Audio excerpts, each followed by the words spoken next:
Salve, aqui que eu falo é o poeta Sergio. Queria dizer que foi muito especial hoje, o bate-papo hoje com os alunos aqui do SESI, Senai.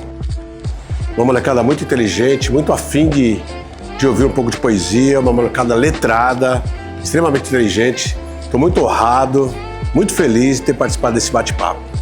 A molecada do audiovisual, que está estudando ensino médio, foi uma honra, um prazer, foi da hora.